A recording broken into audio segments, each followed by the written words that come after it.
มาต่อ EP ที่21กันทุกคนเจอกันฮอบแรงเนาะในงบ35เหรียญเก็บกำไรมือละ3เหรียญซึ่งว่าเฮาได้เฮ็ดกำไรอยู่ที่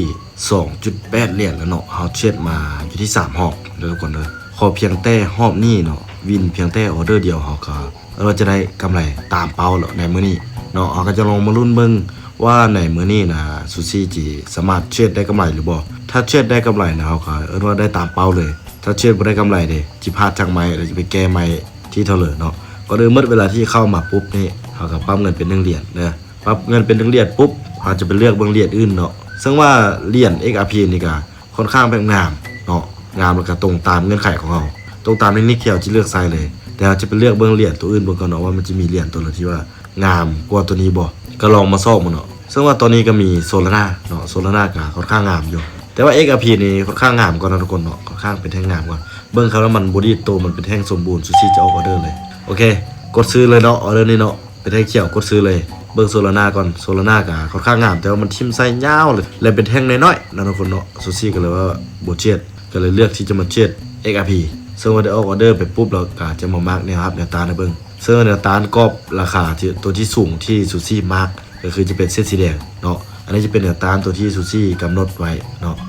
แต่ว่าตอนนี้มันมีการพักดันราคาลงมาแล้วทุกคนเนาะกาบ่เป็นเลยเวลาพลาดไปเนาะหลังจากที่มันพักดันราคาบอนนี่ลงมาเขาก็จะมาร์กตัวนี้เป็นแนวต้านกันเนาะตามภาพความรวมที่ซูซี่เห็นเนาะกราฟในช่วงนี้มันอาจจะลงมาเนาะทุกคนลงมาอย่างยาวแล้วขึ้นไปสร้างแนวต้านตัวย่อยแล้วมันพักโตลงมาเนาะครับเป็นแท่งแดงนี่งามเลยเขาจะตามขายกันเนาะถ้ามันเป็นแท่งแดงบอดี้โตลงมาเบิ่งกันโอเคตามไปเลยค่อนข้างมั่นเจอเลยเนาะในออเดอร์นี้คันวิเคราะห์เองก็ขายคือเก่าเลยทุกคนกันย้อนดังที่ซูซี่วาวเลยทุกคนเนาะภาพที่ซูซี่เห็นก็คือกราฟมันลงมานี้แล้วขึ้นไปสร้างในตามตัวย่อยมันจะกดดันราคาลงมาหาเนี่ยอดีตเนี่ยครับเนาะหรือว่าที่ลงไปสร้างเนี่ยครับตัวที่ต่ำกว่าเด้อแล้วอีกอย่างในช่วงนี้เขาก็เรียกว่าไซส์เทคนิคตามเทคนิคแล้วทุกคนเนาะในการเชื่อทอมนี่ไซส์เทคนิคตามเทคนิคตามเทคนิคคือนั่นเลยก็คือเป็นแท่งแดงก็ตามขายเป็นแท่งเขียวก็ตามซื้อขึ้นไปเนาะเป็นซี่หรือเขาออกออเดอร์ฟังนั่นเลยเนาะสังเกตเป็นง่ายๆในนั้นซึ่งว่าเมื่อกี้นี่ก็ปิดแดงให้เราได้นะทุกคนเนาะมีการสวิงช่วงท้ายๆแต่ในที่สุดก็ไปปิดเป็นแท่งแดงให้เราได้ก็รวนยุดเลยเนาะปิดปุ๊บนี่ก็ยุดปั๊บเลยก็คือตอนนี้ได้กำไรตามเป้าแล้วเนาะ 3.7 เหรียญเราก็จะเก็บกันทุกคนเก็บเอาไว้เนาะ 3.7 เหรียญโอเคเราจะจ้องเพียงแต่ต้นทุน